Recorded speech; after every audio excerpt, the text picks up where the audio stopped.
Update. Am I the a-hole for kicking out my mom's boyfriend? Original post. When I was 17, my mom came into money. She tried to keep it quiet, but she paid off my dad's debts, bought him a small house, paid off her debts, paid for my sister's college, and set up funds for mine. She had a boyfriend at the time, and shortly after, he and his son, who was 7, moved into our new house. Over the next few years, my mom bought my sister a house after she graduated college. Her boyfriend lived with us and didn't pay anything, but he did work. When I was 21, my mom was diagnosed with cancer. It wasn't good. She sat me and my sister down and went over exactly how much money there was. She intended to give her current house to me, and both my sister and I were left with a large sum at the end of it.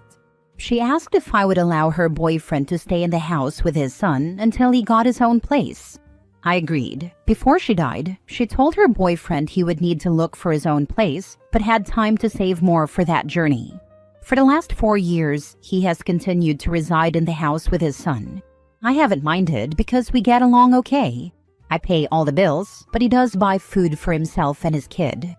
He has dated off and on, and mostly kept the women out of this house, which I respected him for, until his current partner. She's been in my house 3 times, and at first, besides feeling a little uncomfortable, I was okay with her. The last time, this past weekend, was the point where I lost my cool. I was making myself some lunch when she came walking downstairs. She grabbed a plate and went to grab food out of my pan. I asked her what she thought she was doing.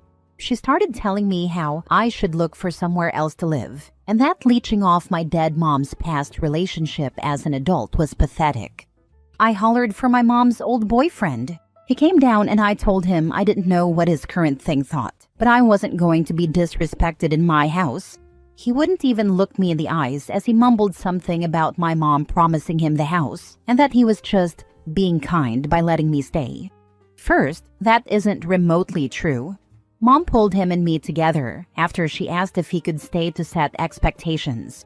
My mom met him shortly before she won the money and told him and us girls that she had no intention of leaving him money.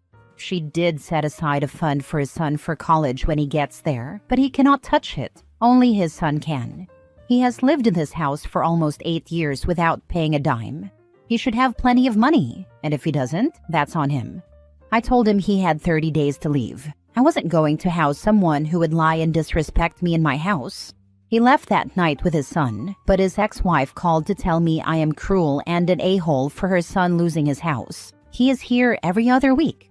I really feel like my mom didn't expect him to still be here, but my sister said she feels like I am breaking my promise to my mom, and that made me feel like maybe I am the a-hole. Now for the top comments before reading the updates. Not the a-hole. The critical part here is that your mom asked you to let him stay until he got his own place and to give him time to find one. In that time, instead of looking to move somewhere else, he continued to settle into life in the house, to the point where he even started bringing a new girlfriend along. He moved on, but didn't move out. Him lying to her and telling her this was his house tells you everything you need to know about his actual intentions to leave. You kicking him out wasn't abrupt. The clock had run out on your mother's kindness, and your obligation to her ended a long time ago. He was living there on generously borrowed time. OP's mom probably expected it to be a month or 2, since he's working but has no living expenses, and didn't during their relationship. Not 4 years. Where the heck is his money going if he can't get his own place? He had at least 4 years to save before OP's mother passed away, plus the 4 years since then. He has only been paying for food and presumably his phone, car insurance, fuel, etc. in that time. He should have incredibly healthy savings, especially since he was living with his sister to save up before that. The mother probably thought that he'd take a month or 2 to grieve, spend a month or 4 looking in earnest, and be out of OP's hair within the year.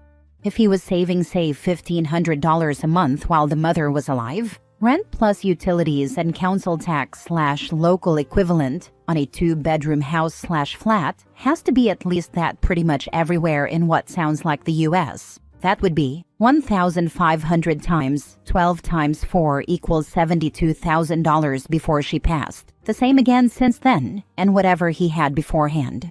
Of course, he could afford to move out straight away. Dude should have a good $150,000 minimum sitting in his bank account. That's most definitely. Screw this. I'm off to a hotel to complain to people who I can tell a very slanted version of the story to. Money. If it happened exactly how you said, you're not the a-hole. If she did say he had time to save but would need to look for his own place, that means she never imagined or wanted him staying for long. So you're breaking no promises. Did she leave him any money or assets? It's totally possible that your mother would be livid if she knew her boyfriend was still living with her son after 4 years. No, she created a fund for his son for his college, but that was the only money set aside for him or his son. It's a generous amount, enough for 4 years at a high-dollar school. Anything not used for school will be given to him on his 25th birthday, from what I believe she told me. A lawyer and accountant are in charge of those funds, not me or my sister, so I only know what she told us before she died. She was never married to or even engaged to her boyfriend. He lived with his sister and was saving for his own house when Mom met him. Him moving in with us was supposed to be temporary and allow him to save to buy his dream home. But he never left. My mom was like that though. She had a big heart, and sometimes people took advantage of that, especially after the money. She bought him a brand new truck when his car broke down, but beyond that and smaller gifts, like a TV, computer, etc., for birthdays and holiday gifts, she did not leave him money. They had no joint accounts. My mom paid for everything, and he was supposed to be saving for a house the whole time they were together. Sweetheart, you are not the a-hole. First, I am so sorry. You are the only one who knows if you're telling the truth. It seems very plausible to me, but if he was already saving money for a house when he met your mom, then lived 4 years with her and another 4 years with you, that man is just a loser. Is there any way your dad could come stay with you the week he moves out?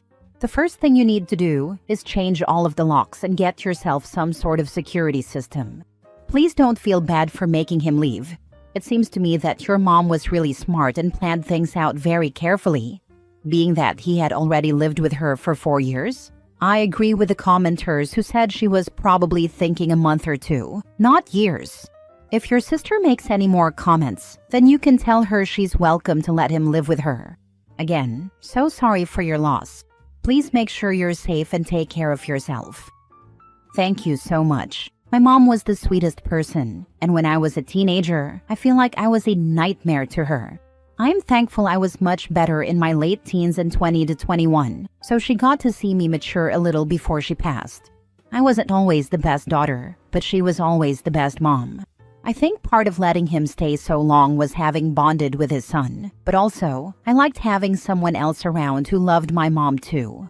There were nights I would wake up from a nightmare and end up in the kitchen, and he would hear me and just come make a cup of coffee and sit and share a story about her. His son loved Mom too, and some evenings we would get takeout and watch movies, and joke about what commentary my mom would have had if she had seen the movie with us. My sister lives a state away, so we only really see each other once a month or so. I liked not being alone in this big house. I do have a security system, and the locks have been changed. He is coming over tomorrow to get his stuff. Now for the first update, I do want to take a moment to address some things I saw in the comments. 1. There are trusts set up, and neither my sister nor I have full access to the money left to us. This was done both because my sister and I were in our early 20s when my mom died, and she wanted to make sure we had some stability before we had access, and to protect us from people who may try to take advantage, especially while we were grieving. 2. I have a lawyer. He has already informed me legally about what eviction laws apply in my area, and my mom's former boyfriend will be served with formal eviction papers just to cover myself even after today. So, to the update, my dad came over this morning and brought along my cousin. I decided not to have my boyfriend over, since he doesn't know about the money side, and I wasn't trying to have the boyfriend out the situation. For easier telling, I'm going to call my mom's former boyfriend Chuck. Chuck showed up about 10 a.m. my time and talked to my dad, then asked if he could have a couple of minutes alone with me. Dad nodded, so my cousin and him went into the kitchen, and Chuck and I sat in the living room. I'll be honest, I didn't expect it to go as it did, but I am glad it did. Chuck started with an apology. I don't remember all of the words said, but the basics were, he missed my mom. He had been lonely, but not alone thanks to me and his son. He was sorry for what had happened, that he got caught up in lust and let someone else fill his head with ideas, and that he owned up to his mistakes and should have never put up with someone who would disrespect me or my mom's memory. He tried to hand me a cashier's check for $15,000. He said it wasn't much, but he wanted me to know he appreciated me and living with me, and that he wanted to pay back some of what he owed.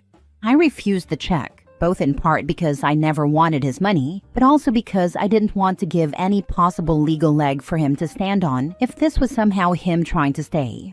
I told him the first part and told him to put it toward a house. He told me he is living with his sister, but is going to look at houses with a realtor next week. He did say his son is asking about our next hangout date and said both my sister and I are welcome to arrange time with him. After all of that, my dad and cousin helped him get all the stuff out of the house that he owned. He had brought a U-Haul, and he gave me back my house keys. He apologized again and left. Not what I expected, but it went really well, and I feel a lot less like I let my mom down. I'm just being nosy, sure, but how did the woman who thought she's getting you kicked out of your house respond to it all? No clue. At my house, she just seemed smug and bitchy. I didn't ask Chuck about her and honestly don't care. My house is nice, but it's not like it's multi-million dollars or anything. Had you said all that stuff in the previous post to him away from his girlfriend? Were you not there when he grabbed her to leave? Just wondering, because I assumed it was said in front of her, and that's why she left so easily instead of trying to fight to make you leave. All that got said in front of her was that I wasn't going to be disrespected in my house, and he could have 30 days to find new housing and she was not welcome back. That was all I said in front of her, and she kept a pissy face on, but didn't say anything to me and walked out with him. Change all the locks regardless and get cameras. Better safe than sorry. Honestly, I worry about retaliation from the girlfriend more than Chuck, but still a reason to change the locks. With some home warranties, changing the locks is included. Second and last update. This is probably going to be my last update unless something unexpected happens, but I thought I would just give a quick update on Chuck. So, Chuck called me last week and again yesterday. He put an offer on a house, and yesterday it got accepted. The expected close date is early next month, but I am very proud of him. I know everyone expected more drama, and honestly, some of the comments had me worried, but it's been really good.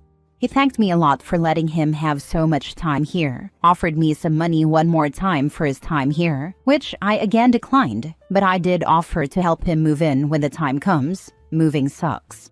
He put down almost half for a down payment, so he definitely was saving money during his time here, and I'm glad everything that happened was an encouragement for him to get into a home of his own. I talked to his son yesterday after he got out of school. We are going to play laser tag this weekend with my sister, and he is excited for the new house too. If Chuck has $15,000 to hand out, I'm guessing he's not exactly skint. Looks like he's landing on his feet, and kiddo should be mostly okay until he's ready to go to college. Chuck's an ass, but he's out of OP's life. She can move on from it. Probably the only real loser in all of this will be the daft girlfriend/ex who forced the confrontation. That's because Chuck and his ex-wife don't have to foot a massive college bill, so both can save a bundle. Now that Chuck has to buy his own place, I bet there are going to be changes to the ex-wife's situation too. Sometimes, offering to fund a child's college education may seem great, but with a dad like Chuck? I was smart in setting up my nibblings' further education funds. They were to either get a decent university course, and anything left over is given to help start up after graduation. If they don't do further education, the amount is given in sections, enough to help out if they need some extra cash, but nothing to subsidize an income. Honestly, I'm glad that this post didn't go the way it usually does with stuff like this. Estrangements, cutting off people, etc. I'm happy for OP and his sister, that Chuck was stupid but not bad, and that their relationship with Chuck's son can continue. Last story. Am I the a-hole for finally telling my brother-in-law to leave after he's been mooching off us for a year? He moved in saying he just needed a few months until he was able to save enough money to rent his own place. It's been a year, but he's never once paid for bills, groceries, nothing. He doesn't even do basic chores, but my wife, she's his brother, always tries to cover for him and does his chores for him instead. He leaves dishes in the sink, doesn't take out the trash, just sits around on his phone when he's at home playing mobile games, or goes out on his motorcycle for long rides with his buddies. We've been biting our tongues because he's family, but last week was the last straw. He came home late, parked his bike, and didn't lock the gate. As a result of his neglect, our dog of 12 years got out. We searched everywhere and even made Facebook posts, only to find out a few hours later that he got hit by a car just outside our subdivision. We were devastated, and I was furious. But guess who was the one acting pissed off? My brother-in-law, saying it wasn't his fault, and that happens, and that he'd just buy us a new dog. What? He hasn't even contributed a single cent to our monthly electric or internet bills. I lost it, told him to pack his stuff and get out. My wife thinks I was too harsh, but I honestly don't care anymore. He doesn't respect our home, our rules, or our damn dog. Am I the a-hole for not considering my wife's feelings first? A part of me feels that we should have talked about it first, but then I acted on my own out of anger. Am I the a-hole? Am I the a-hole for not considering my wife's feelings first? Why isn't she considering your feelings? Why does her brother seem to have priority in your home? That's not okay. Not the a-hole. He didn't get his act together within 3 months. It's my guess he never planned to until he was forced to. The whole not contributing anything to your household is just such gross, entitled behavior. Good on you for finally taking care of business. I'm so sorry about your dog. Agreed. OP has been considerate towards his wife's feelings for at least a year, hence letting the brother-in-law live rent-free. Honestly, she doesn't have any grounds to be hurt or say anything to OP as her brother overstayed his welcome in the first place. This, all of it right here. A few months usually winds up being a few years. A few years of doing absolutely nothing, wasting money on drugs, alcohol, or junk they don't need from Walmart. She will likely, unfortunately, resent you. So offer to go to couples therapy to do some damage control, even though she clearly didn't care about your or the dog's wants and needs, which includes physical safety for the dog and psychological safety for you. Yes, husbands need psychological safety too. Not the a-hole. Why is your wife not more upset about the dog? Or his attitude about letting the dog out? You can't just replace a family member like it was nothing. He needed to go before, but there's no coming back from the dog thing now. He could have been contrite and apologetic, but he couldn't even do that. On top of not paying any bills or doing any chores, he can't apologize for inadvertently hurting your dog? Dude has to go. Seriously, a family member that caused a situation like this would be dead to me.